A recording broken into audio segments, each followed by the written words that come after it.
Welcome to the Legal Concepts with Usama. Philosophy of Law Lecture 1 Session Number 3. آج ہم discuss کرنے والے ہیں انٹرنیشنل لا ہسٹری۔ 13ویں صدی کے آخر میں یہ ہوتا ہے کہ جرمن کے اندر تقریباً 100 خود مختار کلیسائی ریاستیں قائم ہو چکی تھیں۔ اب عیسائیوں کے چرچ نے جدید بین الاقوامی یعنی ماڈرن انٹرنیشنل لا کی بنیادیں رکھی۔ اب جو پرائیویٹ انٹرنیشنل لا تھا یہ روم کے اندر اس وقت تک تقریباً مکمل طور پر ڈیولپ ہو چکا تھا۔ 15ویں صدی کے اختتام میں یہ ہوتا ہے کہ کولمبس نے ابھی امریکہ دریافت ہی کیا ہوتا ہے، جبکہ اسپین اور جو پرتگال تھے یہ جو ہے وہ یورپ کو لیڈ کر رہی تھیں یہ قومیں۔ واسکو ڈے گاما جو ہے وہ ہندوستان کے ساحل پر پہنچتا ہے اور ایک تضاد پیدا ہو جاتا ہے اسپین کے اندر اور پرتگال کے اندر کہ انہوں نے جو علاقے ڈسکور کیے ہیں، دریافت کیے ہیں سمندر کے پار علاقے، تو انہیں کس طرح سے بانٹنا ہے۔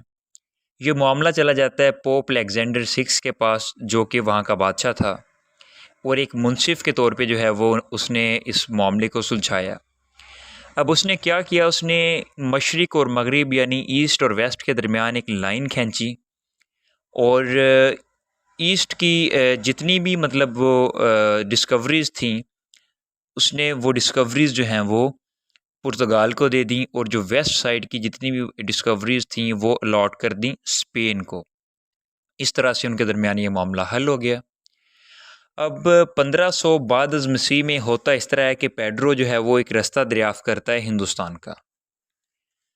اب یہ معاملہ یہاں پہ پھر بگڑ سکتا تھا اسپین اور پرتگال کے درمیان، لیکن کیونکہ وہ اسپین کی طرف آتا تھا، ویسٹ لائن کی طرف آتا تھا، تو وہ ٹیریٹری بنتی تھی اسپین کی ویسٹ لائن سائڈ پہ، اس لیے جو ہے وہ دونوں پارٹیوں نے، اسپین اور پرتگال نے اسے کھلے دل سے تسلیم کیا، اور ان کے درمیان کسی بھی قسم کے جنگ یا لڑائی کا مسئلہ ہمیشہ کے لیے حل ہو گیا۔ آگے ہے جی ہسٹری آف امریکن لا۔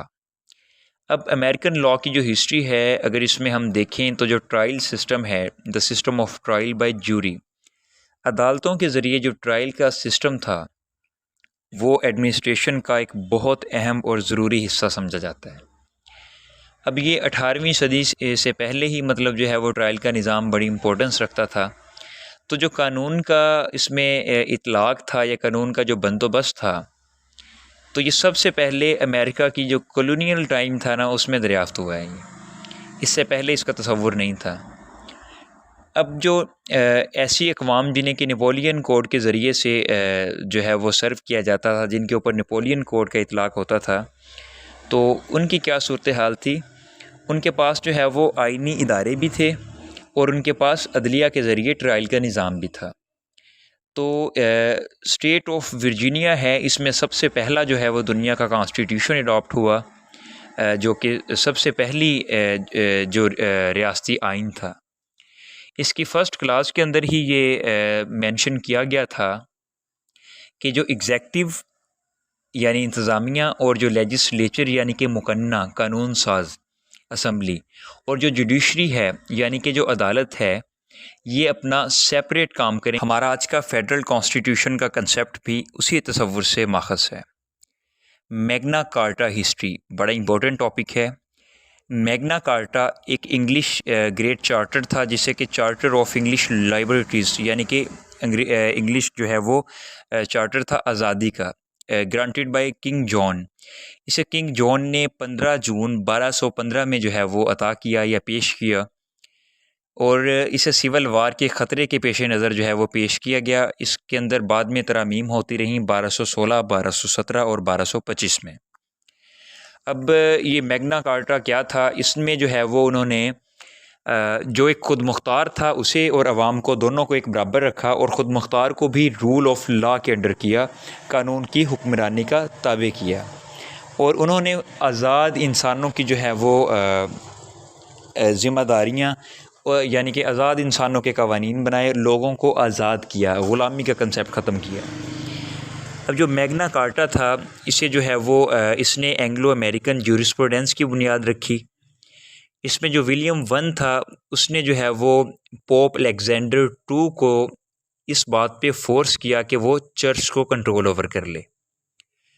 اب یہاں سے میگنا چارٹا کا جو ہے وہ یا میگنا کارٹا کا جو ہے وہ کنسیپٹ ڈیولپ ہوا، جسے کو پینڈولفو پیپل نے جو ہے وہ اسسٹ کیا، معاون کیا۔ انگلینڈ کے جو ہے وہ بائشپ سے، یعنی کہ جو چرچ سے پادری تھے، انہوں نے بھی اس کی حمایت کی، اور اسے کنگ جان نے اس کے اوپر سگنیچرز کیے، اور یہ میگنا کارٹا بنا۔ اس کے جو ہیں وہ 38 آرٹیکلز ہیں، اور اگر ہم فوریسٹ کے بھی آرٹیکلز شامل کر لیں اس میں جنگلات کے، تو یہ 63 آرٹیکلز بنتے ہیں۔ تو اس کے بعد جو ہے وہ ایک نئی بنیاد پڑی میگنا کارٹا کی۔ اب چرچ جو ہے وہ اسے اس میں کیا تھا، اس کی جو کیا اہمیت ہے، اس کے مطابق چرچ کو جو ہے وہ فری ہونا چاہیے، آزاد ہونا چاہیے۔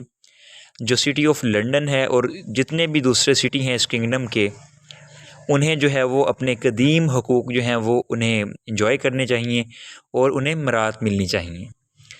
کوئی بھی آزاد شہری یا کوئی بھی آزاد شخص جو ہے وہ اسے زندگی کے حق سے یا اس کی پراپرٹی کے حق سے محروم نہیں کیا جائے گا، ماں سوائے کسی عدالتی یا قانونی فیصلے کے جو کہ اس کے خلاف ہوگا۔ اس کے علاوہ اسے اس کے زندگی کے حق سے یا اس کی پراپرٹی کے حق سے محروم نہیں کیا جائے گا۔ تو یہ تھا Magna Carta. Roman 12 tables of law. Rome کے اندر ہیرموڈرس نامی ایک شخص ہوا ہے جو کہ یونان کا سیکھا ہوا باشندہ تھا، اور اس نے یونان ایک کمیشن بنا کے بھیجا تاکہ وہ اسپارٹا اور ایتھنز کے قوانین سیکھے۔ 2 تہذیبیں ہوئی ہیں، اسپارٹا اور ایتھنز۔ تو اس نے یہ گریک یعنی کہ یونان کے اندر یہ کمیشن بنا کے بھیجا، اور وہ جو ہے وہ 451 قبل از مسیح میں انہوں نے ایک ایسا قوانین کا ایک سیٹ پیش کیا جسے کہ کانسی کے 12 جو ہے وہ ٹیبلز کے اوپر لگا کے آویزاں کیا گیا۔ شروع کے اندر یہ جو ہے وہ قوانین کے اندر ایک بڑی اچھی اپروچ تھی، جسے کہ گورنمنٹ نے باقاعدہ طور پہ پاس کیا، اور یہ مطلب اسے لکھا گیا تاکہ جو ہے وہ تمام شہریوں کو یکساں ڈیل کیا جا سکے، ایک جیسا جو ہے وہ ایکولی ٹریٹ کیا جا سکے۔ اب جو رومیوں کی یہ اپروچ تھی لاء کو لے کر، اس نے جو ہے وہ ایک ماڈل کریٹ کیا بہت سی تہذیبوں کا، جو کہ آج تک جو ہے وہ تاریخ میں ایک اپنا مقام رکھتا ہے۔ اس کے بعد رومن کینن لا آیا۔ رومن کینن لا جو ہے وہ یہ کلیسائی مطلب قوانین جو ہیں وہ ان کے ادارے کی طرف اشارہ کرتا ہے، جو کہ کرسچینٹی کے دوران جو ہے وہ جن کی ڈیولپمنٹ ہوئی چرچ کے لیے، یہ تقریباً 1150 بعد از مسیح کی بات ہے، جب بولوگنا نے جو ہے وہ اسے جو ہے وہ ترتیب دیا، جو کہ سٹی آف بولونگا میں جو ہے وہ سیکھا ہوا تھا۔ جب اس میں سب سے بڑی بات یہ ہوئی ہے کہ جو رومن سول لا ہے اور رومن کینن لا، جسے ہم ڈاکٹر آف لا بھی کہتے ہیں، یہ بھی جو ہے وہ یہاں پہ سکھانا شروع ہو چکا تھا بولونگا سٹی میں۔ اچھا، جو بولوگنا سٹی تھا، اس میں کیا ہوا، اس میں یہ بڑا اس کی تاریخی اہمیت ہے اس سٹی کی، کیونکہ اس میں روم کا سول لا بھی سکھایا جاتا تھا اور روم کا کینن لا بھی سکھایا جاتا تھا، اس لیے اسے ڈاکٹر آف لا کہا جاتا ہے۔ اب جو روم کا کینن لا ہے، اسے جو ہے وہ بنانے کے لیے سب سے پہلے ایک انٹرنل ہائرارکی یعنی کہ اندرونی بادشاہت، اور اس کے بعد ایڈمنسٹریشن آف چرچ یعنی کہ چرچ کا جو ہے وہ انتظام، اس 2 چیزوں کو مد نظر رکھتے ہوئے اسے ترتیب دیا گیا، یعنی کہ بادشاہت کا جو ان کا اندرونی نظام تھا رومیوں کا، اور اس کے بعد ان کی جو چرچ کی ایڈمنسٹریشن تھی، ان دونوں چیزوں نے مل کے رومن کینن لا کو ترتیب دیا۔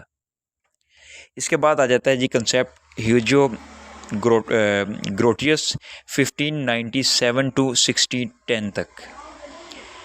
اب ہوتا کیا ہے کہ روم کے دور کے اندر ان کے جو قوانین تھے وہ اپنی عام وقت کو کھو چکے تھے۔